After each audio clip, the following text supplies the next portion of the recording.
Phone tapping వ్యవహారంలో అదనపు ఎస్పీలను రెండో రోజు కస్టడీలో విచారిస్తోంది దర్యాప్తు బృందం.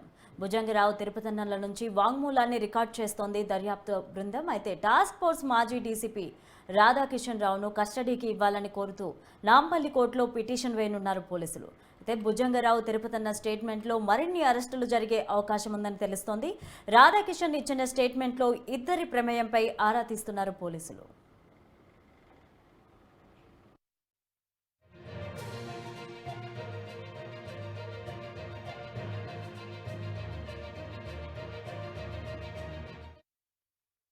ఇక ఇదే అంశానికి సంబంధించి మరింత సమాచారం మా క్రైమ్ బ్యూరో చీఫ్ కృష్ణ అందిస్తారు. కృష్ణ, చెప్పండి. లావణ్య, ఏదైతే ఈ ఫోన్ ట్యాపింగ్ వ్యవహారానికి సంబంధించి అదనపు ఎస్పీలుగా ఉన్న ఈ భుజంగరావు తిరుపతన్నను నిన్న కోర్టు ఆదేశాల మేరకు 5 రోజుల పాటు కస్టడీలోకి తీసుకున్నారు.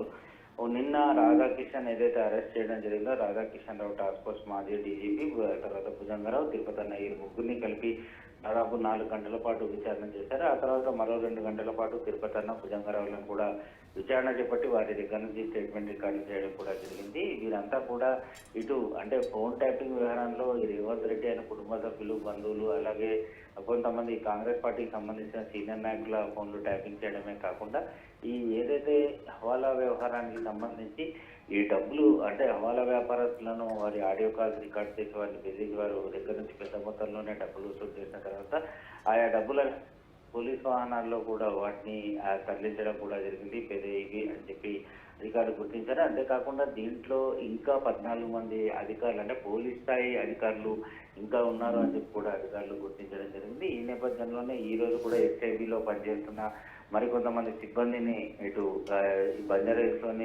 బంజారాహిల్స్ కి పిలిపించిన స్పెషల్ ఇన్వెస్టిగేషన్ అధికారులు వాళ్ళు విచారణ చేపట్టి స్టేట్మెంట్ రికార్డ్ చేయడం జరుగుతోంది. ఈ రోజు విచారణ పూర్తయితే మరికొన్ని విషయాలు బయటకు వస్తాయని అధికారులు భావిస్తున్నారు.